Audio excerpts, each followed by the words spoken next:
Hello and welcome. You're watching To The Point. Yesterday's dramatic arrest of ISIS-inspired terrorists in Ottawa, Kanpur, Lucknow and Madhya Pradesh brings into sharp focus a critical series of questions.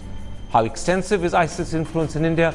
What is the likelihood that it could grow? How effective is the government's response? And what more do we need to do?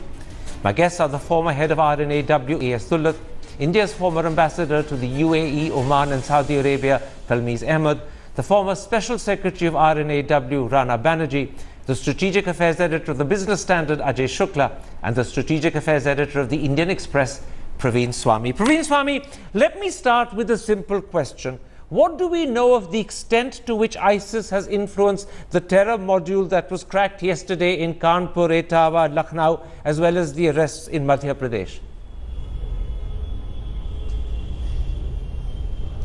Well, publicly, very, very little, Karan. We know that some of these people who've been arrested have been cruising the internet, downloading material. But beyond that, what specifically they had to do with ISIS Central, if you like, what their connections were, with whom, there's relatively little known. Doubtless more will emerge in days and weeks to come. This kind of module that is ISIS inspired, if you like, if not ISIS controlled, isn't unusual. Remember, we've had 12 similar groups that have been broken up in 2016 alone, with over 50 arrests. So this is true to a pattern, if you like. Rana Banerjee, let me broaden the question. What do you believe are the facts of India's ISIS connection? The NIA, as reported by Praveen Swami in today's Indian Express, has arrested 52 individuals in ISIS-inspired terrorist plots. 12 of those were last year itself. ISIS modules, we know from newspaper reports, have been busted in cities like Hyderabad, Roorkee and even a few in Maharashtra. And we know that some 20 or more people have mysteriously disappeared from Kerala and are believed to have gone to Syria and Iraq. Is that the sum total, or is there more that you suspect? No, I don't think there are more. But the thing is that the Kerala module of 20 odd have gone to Achin district of Nangarhar in Afghanistan, not to Syria or Iraq. The handler in Syria is Yusuf al-Hindi or Shafi Armar, who went a good 2 years back first to Pakistan and then broke away from the Riaz and Iqbal Bhatkal group to make his way with Shadab Beg onto Syria. Now, there were reports that he had been killed, but apparently he is still alive and in touch with some of the recruits or attempted recruits in India who on their own are getting radicalized through social media. That would be the essence of it, but we should not be complacent about the extent and reach of the ISIS at this moment when, you know, in Mosul they have lost out. So they will morph into smaller regional groups. And the tendency in such situations is to first seek big events or some sensational events and then send in money to solidify the groups in these countries. So even if ISIS's connections today are not large and plentiful, they have the potential to become so, and possibly fairly rapidly. Yes, I mean the disgruntled groups in India, we have to keep looking at them very closely. Mr. Dullat, we know that ISIS is playing an increasing role in two of our neighboring countries, or three rather, Afghanistan, Bangladesh, and also now increasingly so Pakistan. Does that mean that ISIS is also likely to become a bigger and bigger threat in India? Or would you agree with the opinion of one of your colleagues, Vikram Sood, who last year in August said to the wire.in, and I'm quoting, "We may be reasonably confident that ISIS will not make a mark in India"?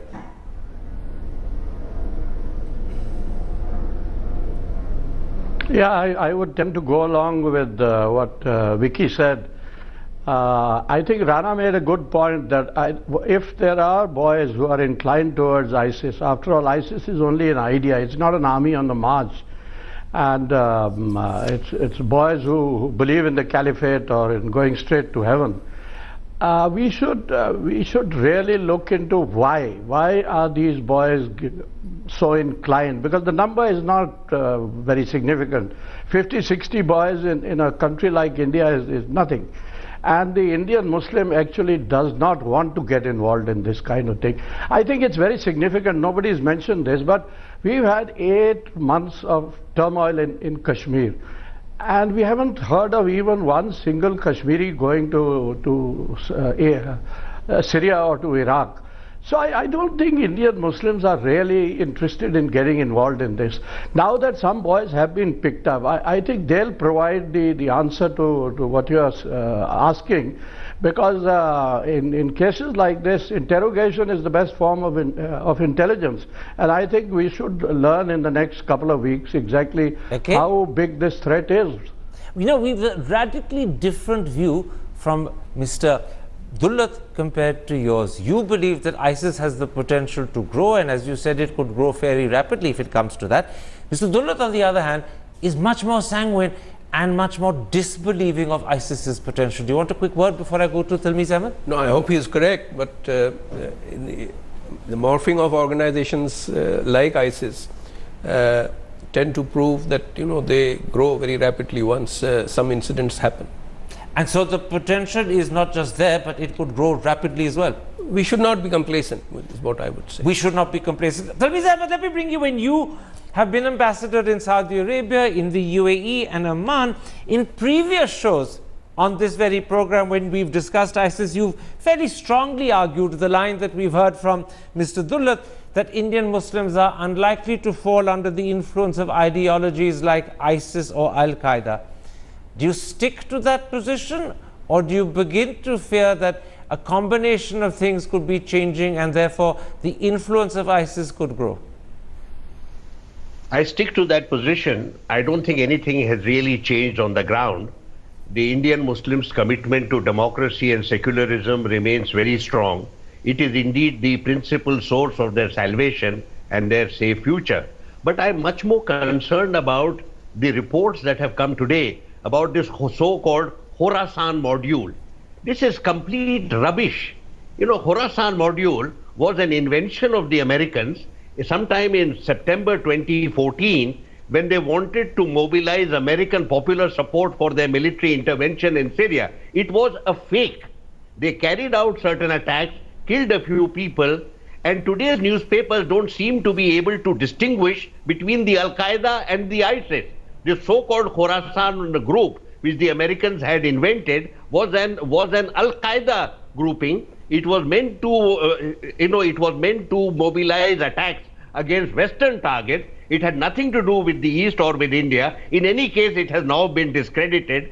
And now we are told that this group of Indians are attracted to the ISIS through the Khorasan module. This is complete rubbish. There is a whole load of misinformation that is being pervaded today in our media. Except that I will point out one thing, that the information that is in the media was probably put there by UP police sources, I believe, although I didn't see the press conference myself, that even Mr. Daljit Chaudhary, the ADG of the UP police, in his press conference this evening referred to the Khorasan module, although he may have said, I stand to be corrected, he may have said that these people themselves identified with it. Not that he was proclaiming they were part of it, but they themselves are identified with it. Ajay Shukla, in 2015, the ISIS magazine Dabik claimed, and I'm quoting, nations from Tunisia to Bengal should know their citizens will never enjoy any peace or security. Now, it's been again said that this module that was busted was actually seeking to target Shia shrines in UP like the Imambara. Do you believe that that is something that ISIS has been doing fairly commonly in Iraq and the Levant, that this is going to be the way they carry out their influence in India, by creating disaffection, disharmony and violence between the Muslim community?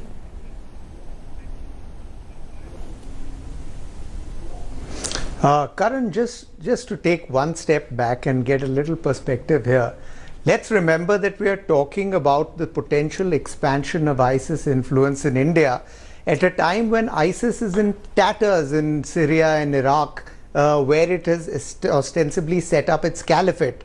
ISIS's finances are severely disrupted. Its forces are on the run. It is dismembering. A lot of the jihadis which had joined them from countries in Europe, and particularly southern and eastern Europe, are going back over there. And at the same time, we're talking about ISIS's expanding influence in India. Now, the two are not incompatible, I admit. it is possible that as ISIS undergoes a lot of setbacks in Iraq and Syria, a lot of the jihadis start going back to their home countries. And if these Indians that we spoke about who had joined ISIS come back to India and start using their indoctrination and their expertise that they have picked up in establishing cells and expanding ISIS within India, then there is indeed a lot of cause for concern. In any case, there is concern because radicalized individuals or individuals who are prone to being radicalized can very well go further along the ISIS line on the internet and through social media, where ISIS has a very sophisticated operation. They put mentors in touch with anybody who's seen to be disaffected, and they draw you into that thing. So I think the debate here is much more sophisticated. The debate here is, as ISIS undergoes tumult in its own home ground, in where it sought to establish the Khilafat, that it sort of was its avowed aim. In that circumstance, how is the blowback to India going to play out? I think that's the big question. Let me put that in a sense to you, Praveen Swami, because it's not just that ISIS is losing ground in the Levant and they're about to lose Mosul, but in fact ISIS has taken a very high profile, not just in terror attacks in places like Paris, Brussels, Orlando, but even and pretty regularly in our neighboring country Afghanistan, including today.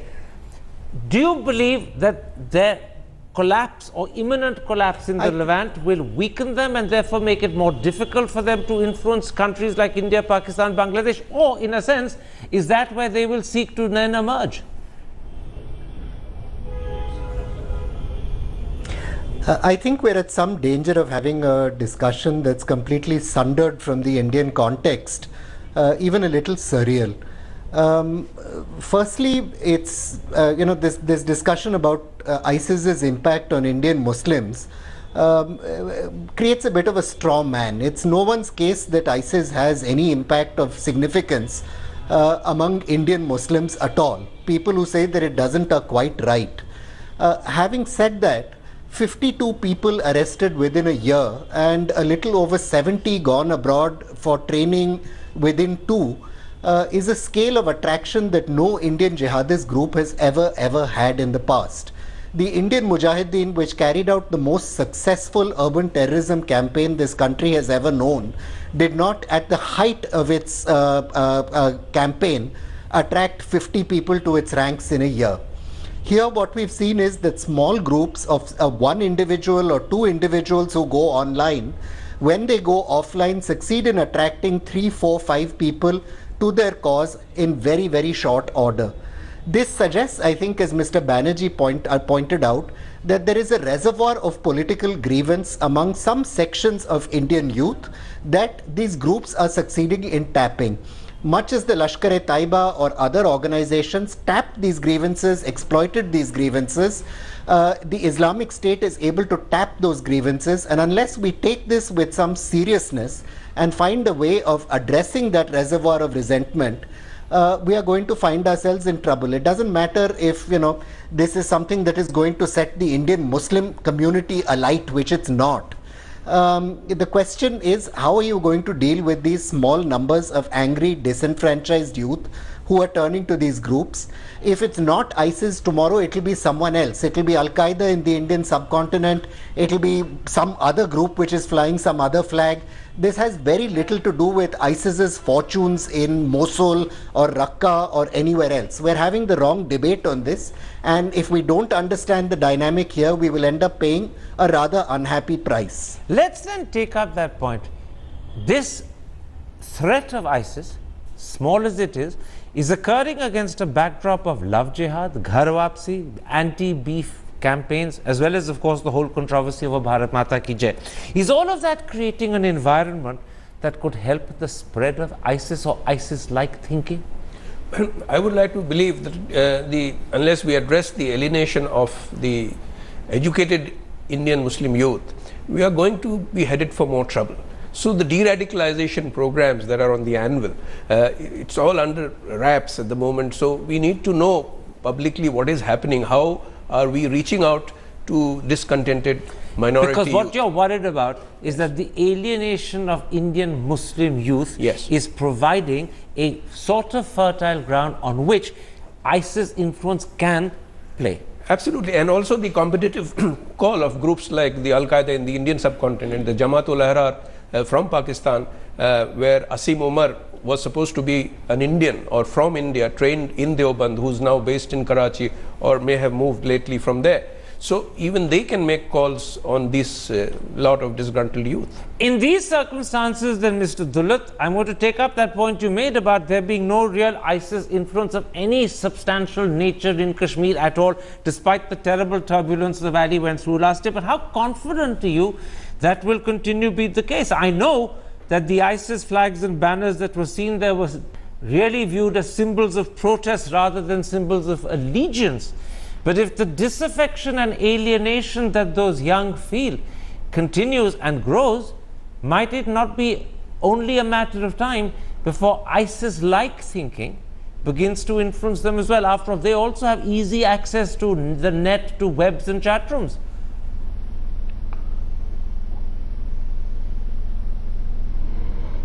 That's right. But you know, the thing is that the Kashmiris have so much of their own problem that I don't think right now they're thinking of a caliphate or of going to Syria or Iraq or wherever.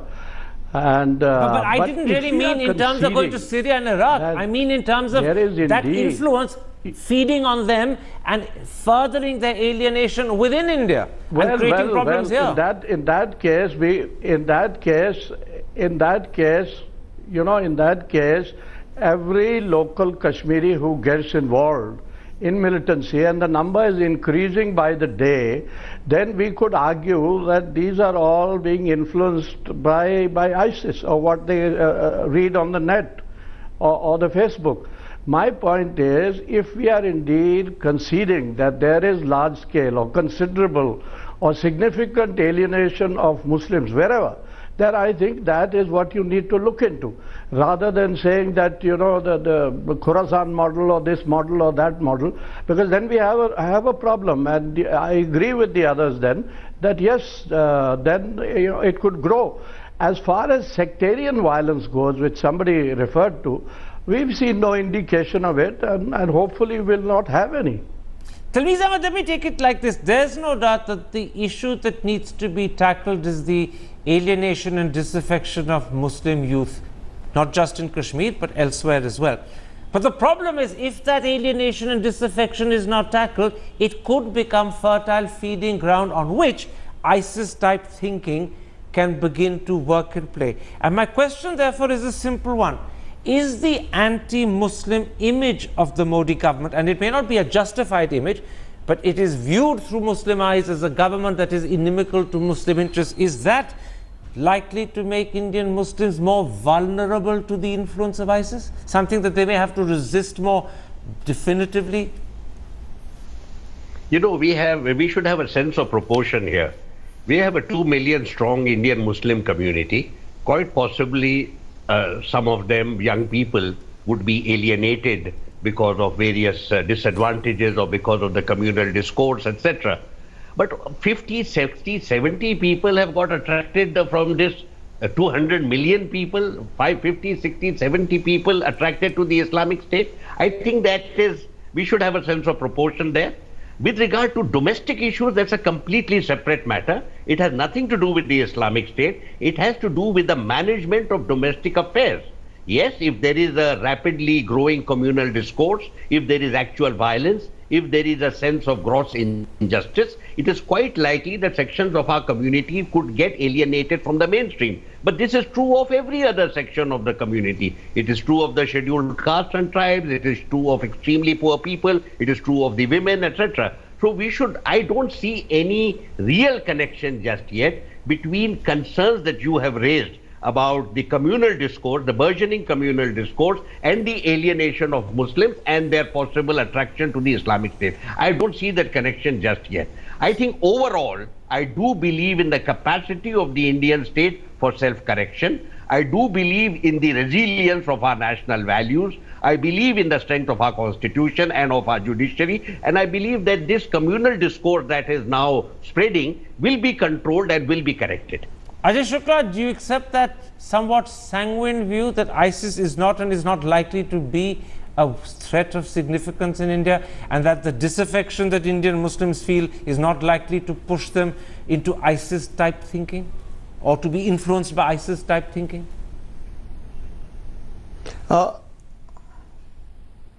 Karan, just to sort of first of all put to rest this question about whether Kashmiri's non-attraction towards ISIS constitutes an indicator of any kind. Let's remember that the whole ideology of the Kashmir separatist movement is based on obtaining azadi, whereas the ideology of ISIS is based on creating an Islamic Khilafat that transcends national boundaries. They are radically at odds with one another, what the Kashmiris want and what ISIS wants. So I don't think one can take any great solace from the fact that Kashmiris have not been drawn to ISIS in a big way as yet. But coming to the question that you've asked, which is that, you know, in the community at large, the Indian Muslim community at large, is there a scope or a capacity for large-scale being won over to ISIS in a big way? No, probably not. There is a lot of self-correction within the Indian Muslim community, but you don't have to be won over in large numbers. Even being won over in small numbers like 50 and 70 that we're talking about over here has the capacity to create communal discord within India, to sow divisions between communities, to disrupt the sort of the fabric, the internal fabric of the Muslim community itself, to create a sectarian divide within the community. You don't need large numbers for this, you need small numbers. So the Indian intelligence agencies and the police, I believe, are absolutely correct in being worried about what is happening. Even if the numbers remain small, I would be worried too. Praveen Swami, I get the feeling that despite your carefully calibrated view, both Mr. Dullat and Mr. Ahmed disagree with you. They really don't believe that the influence of ISIS on Indian Muslims is likely to reach proportions where we need to worry about it. Do you want to respond to that? To me, the question of how much, like I said, how much influence among Indian Muslims is completely irrelevant. I don't think it has a great deal of influence at all, nor is it going to. But as Ajay Shukla says, you don't need it to have a great deal of influence. The Lashkar-e-Taiba does not have a great deal of influence among Indian Muslims, yet I think it would be a very misguided individual who would not take the Lashkar-e-Taiba seriously. It's, you know, the Indian Mujahideen phenomenon, after all, was a direct consequence of its thinking and capacities. Every phase of intense communal disputation in this country has thrown up a jihadist response. In the mid-80s, the sort of great communal conflagrations in this country threw up the Jalis Ansaris and the Abdul Karim Tundas. The demolition of the Babri Masjid threw up another phase. The events leading up to 2002 and thereafter threw up a phase. And this is part of another sort of period of disputation and transition. And it seems to me that we ought to be sentient. We don't need to look further for evidence, but to look at the words of what these young Indians are themselves saying online in the propaganda videos that they themselves have produced. And I think if one spends a little time with it, the case for taking it seriously is right there. Okay, Mr. Banerjee, let's look at some of the type of people that we know have come under the influence of ISIS. There is an impression that until the UP module was cracked, most of the Indians who've so far shown sympathy for ISIS have been of an engineering or fairly highly educated background. They tend to be more engineers than anything else. And secondly, they seem to have come disproportionately from 5 southern states, Andhra, Karnataka, Telangana, Kerala and Tamil Nadu. Is that just a coincidence? It would appear so because, the educational qualifications themselves do not provide any uniform indicator. There was Mehdi Masroor Biswas, who was first detected to be, influenced and then posing himself as an Islamic Maulana spreading the gospel. Then there have been others who have been, polytechnic educated. There have also been modules in the north, in Darbhanga, in Patna or in Azamgarh.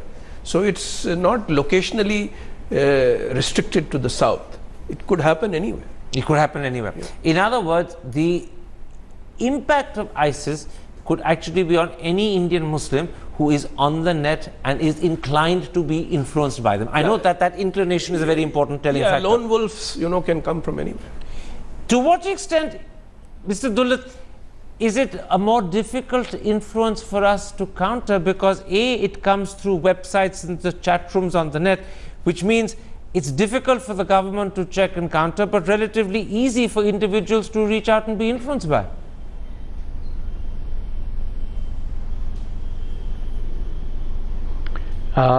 When we talk about the social media, I think there's nobody who's more active on the social media than the Kashmiris. And in this particular case, when we are talking of Indian Muslims, I really don't differentiate between the Kashmiris and Muslims in the rest of the country. Because if they have a grouse, if there is whatever reason to be unhappy, then it would apply across the board. And the point here is that we are all talking about, a communal problem or the possibility of the growth of the communal problem, but we are not willing to pinpoint why this is happening. Because are the Muslims only to blame? I mean, I think it's a bit unfair to talk of this Maulana and that Tunda and somebody else, and I don't think we would have a communal problem at all if it was only the Muslims. I think the suggestion wasn't that the Maulana and the Tundas are to blame so much as that they may be examples of the sort of influence that could affect larger and larger numbers of young Muslims who feel vulnerable, who feel alienated and therefore could fall victims to that line of thinking. And that's why the Maulanas are a danger.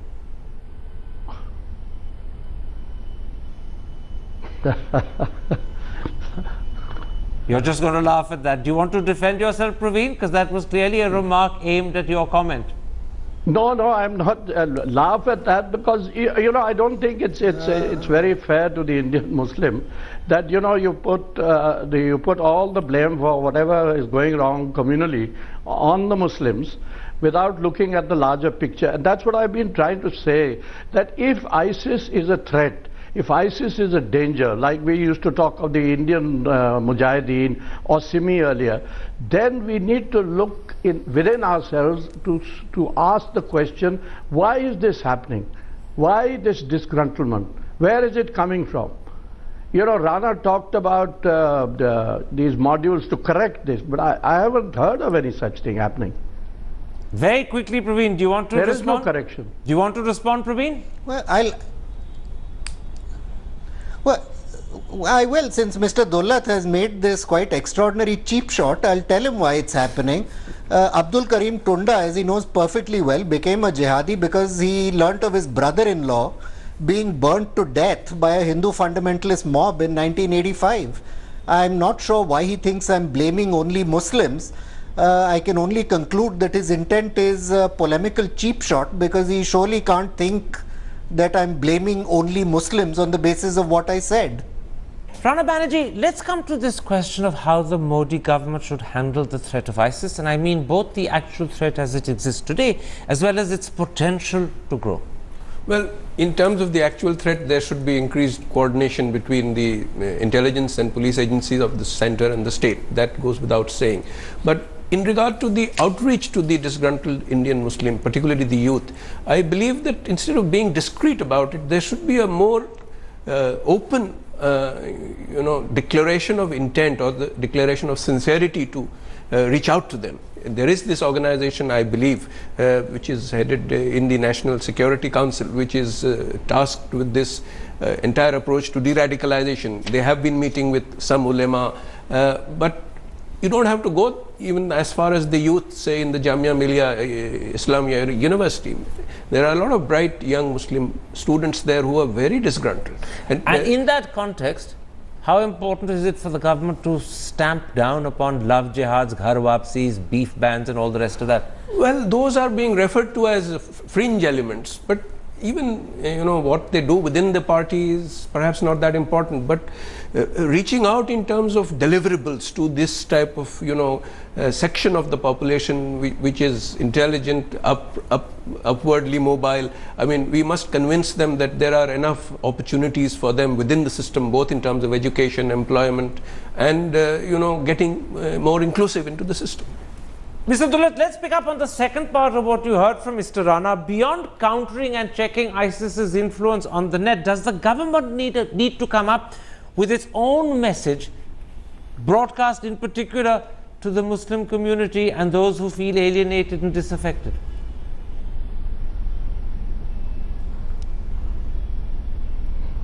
Broadcast or not, we need to do something about it. And Rana has 3 times said exactly what I am trying to say.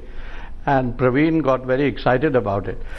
Some time back, I think it's 8 or 10 years ago, there was a committee headed by Mr. Gary Saxena, former governor and former chief of RNAW, which went into exactly these problems, and it made some very good recommendations or suggestions. Nothing happened on that. Before that, we know of the Justice Sachar committee report, which was a more general report. Nothing happened on that. So, we keep talking about these things, but at the end of it, whether you advertise this or you don't advertise it, I think it's a serious matter which needs looking into just as much as the ISIS or Al-Qaeda or what's it called, Lashkar-e-Taiba or Jaish-e-Mohammed, whatever it is. Tell me, Zahmad, you have great experience of working within government. You're also a leading Muslim and you have a great understanding of the community. What message would you like to hear from the Indian state, not just from the Modi government, but from the Indian state, to tackle this feeling that many Muslims have that they're not fully involved, aren't made to feel as if they fully belong? How should that be tackled? So that I have a sense that over the last decade or so, there has been a systematic othering of the Muslim community, as if they are looked at with suspicion, they are not treated in an accommodative way. There are many issues pertaining to them that are not addressed. Very often they have been victims of communal assault, and that has not been looked at all. And therefore there is a steady feeling that they no longer matter. Occasionally when we have elections, we start hearing about the Muslim vote as if it is a monolithic entity and not part of the national mainstream. You start looking at them as separate from the mainstream electorate. All these are matters of concern. I would say very clearly that yes, we must treat them as a community that is significantly or a part of the underclass. The Sachar committee report had pointed out that many of them are on par with the scheduled caste and scheduled tribes, and this needs to be addressed. The number is significant. Possibly it is as large as the scheduled caste and scheduled tribe number taken together. So you have a significant body of people in the country who are left out of the national success story, and they need to be brought back and made to feel that they are part of this success story and that they will be treated with respect and given justice. That is the main and most important point. What I see instead is a focus on their being separate, that somehow, whenever there are stories about negative stories about terrorism, it is mentioned there is a Muslim, or if there is any crime, you see there is a Muslim. If there is something alienated, something as if he is a community that is alienated from us. Very often, this communal discourse, very often at very low levels, at provincial level and below, from very extreme, there are extreme remarks from certain people at the district level and at the provincial level, they go completely unpunished and they are never reprimanded. And that creates a communal discourse in our country. What the government is in the process of doing, Praveen Swami, is a program that they refer to as their Deradicalization program. In 2015, Kiran Rijiju, the Minister of State for Home, told me that the government is working through families, imams, Muslim celebrities and community leaders. My question is, how effective is it and how seriously is the government pursuing it? I imagine you have a better idea than most on the panel today. Well, I'm afraid I don't. We've heard a number of anecdotal accounts from people about its successes. We've heard that certain numbers of people who were planning to join jihadist groups were persuaded not to do so. That there have been cases of people who had actually joined jihadist groups and were brought back by community intervention. But to the best of my knowledge, there hasn't been any sort of systematic scholarly appraisal of the successes of these interventions. And the global experience of deradicalization initiatives has been quite mixed. So Saudi Arabia, which was sort of trailblazer in some of these efforts, registered a lot of early successes, but has also had a lot of recidivism. That is, people who apparently successfully went through these initiatives going back and joining Al-Qaeda. So there's contention about the effectiveness of some of these efforts, and some people would argue that rather than targeted initiatives, what you do need actually is what's been talked about earlier in this program, which is political justice. That you need a juster, fairer political system, rather than some kind of a targeted de-radicalization stuff. I don't know. I mean, we just don't have enough information in the public domain to say how successful this program really is. If the answer is the one that was sketched out for us, Ajay Shukla, by Talmiz Ahmed, an attempt to reach out, address, correct and respond to the grievances that Muslims have that are left unaddressed and therefore allowed to fester, do you believe this government A, recognizes the need to do that, and B, do you believe it will do so, given that so many of the voices you hear often tend to be discordant voices that come from within the party?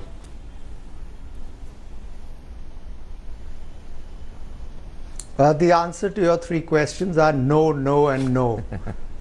People like us who travel to places like Kashmir and so on, it is hard to overestimate the depth of public alienation and anger at this government. There is a strong sense that they are being discriminated against. I will refer to the Muslim community. Whether it's right or wrong is immaterial. Whether it's justified or not is immaterial. The fact of the matter is that the single greatest national security threat that this country faces is not from China, not from Pakistan, not from low defense spending or the Maoists. Our single greatest vulnerability is our delicate social fabric. And anything that threatens to damage this social fabric is a direct threat at the integrity and structure of India. And in that sense, every statement that comes out of the government should be a carefully calibrated, thoughtful statement, rather than making statements like, if you're having Diwali, electricity on Diwali, you must also have it on Eid or whatever. You know the statements that I'm referring to. The statements and public pronouncements that come out from the government display a lack of sensitivity to the Muslim community and the need to nurture it and keep it, treat it as a vulnerable element of our society. So I think to just sort of sum up my answer, the government needs to do a lot more. Very quickly, Mr. Rana, you're sitting in studio, so I'll give you the last word. If the sort of things you talked about, Mr. Ahmed talked about, Mr. Dullat talked about, Ajay Shukla talked about, and they're all saying the same thing, we need to reach out, address the grievances Muslims feel, doesn't happen, or doesn't happen effectively and sincerely, what sort of situation do we face? Well, we'll be headed into difficult times, and I would only like to flag the need to look at, although there is a very small Muslim community in a city-state like Singapore, we need to look at the Singapore model of empowering the local ulema and how they have interacted with disgruntled Muslims on the fringe of terror and brought them back into the mainstream. I think this is worth looking at.